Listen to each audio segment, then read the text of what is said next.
So I want to do a little perspective shift with regards to the mind. If you are someone who's done just my master classes, or if you're somebody who's a self-healing type and done a lot of work, and you're kind of left with the beautiful opportunity to be making changes with regards to the mind and the emotions. What I see a lot is when people do the work and start following the rules, they see a lot of physical symptoms change because that's just what the rules do. And then they get left with the things that can only remain with regards to your relationship dynamics, your emotions, your mind, and other very specific and very unique factors that come in and have an outcome within your body. And so when you're following the rules, one of my favorite things about following those rules is when you are doing all of those things, they take care of everything that could exist because of those things. So then you don't have to be Sherlock Holmes, you get a more clear picture of what remains when you are following those rules, meaning whatever remains has nothing to do with those things. And so that's a really cool place to be. And so I've had a lot of people, specifically this week, get there, but then they're deflated and they come to me with the phrase, well, now I'm to the point where I realize what all is happening because of my mind or my emotions.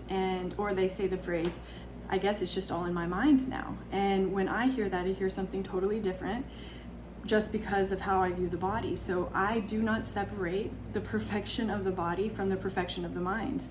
Just like the body does everything on purpose, so does the mind. Just because we have different language and a whole different category of rules and perspectives and language with regards to the mind and how the mind works doesn't mean that it's not just as perfect as how the body works. So you can't say that the body can heal all things, all symptoms are healing, but then say that the mind doesn't have that exact same blueprint working within how it dances in this life too. So when I hear it's all in my mind, I hear it exactly how, or let's flip it around. If I told you it's all in your kidneys, you would have an urgency and then ask me, what can we do to change it? Perfect. So when you say it's all in my mind, or if I say it's all in your mind, you should hear it exactly the same way as you hear it's all in your kidneys, it's all in your heart, because this is exactly the same. There is no difference, just because, again, there's a whole different dynamic that comes to how the mind functions and how we perceive it and how we explain it and how we label it and how we define things. It doesn't mean that it's not still an organ and a process and a function of the human body, meaning it is perfect in its functions as well. So it leads you to a different level of investigation, sure.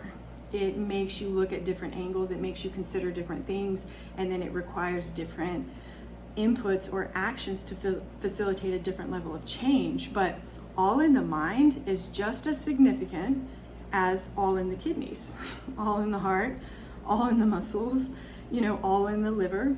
Perfect. Now you've identified where it's at by eliminating all those variables, nutrition, hydration, everything else, like with sleep, light, everything we cover in those rules, master classes.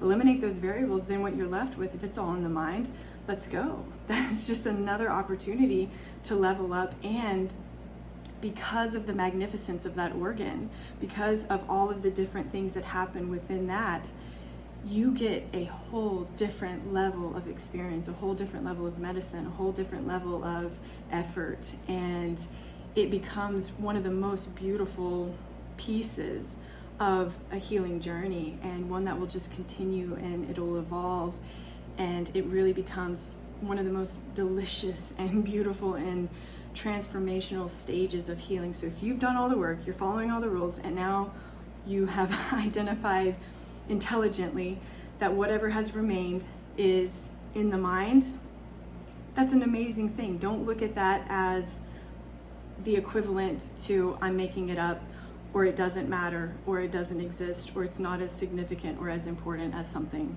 that happened in my kidneys. So reframe that, see if you see it differently, and then see if your curiosity and your excitement to go and make and facilitate changes there's rules there too, right?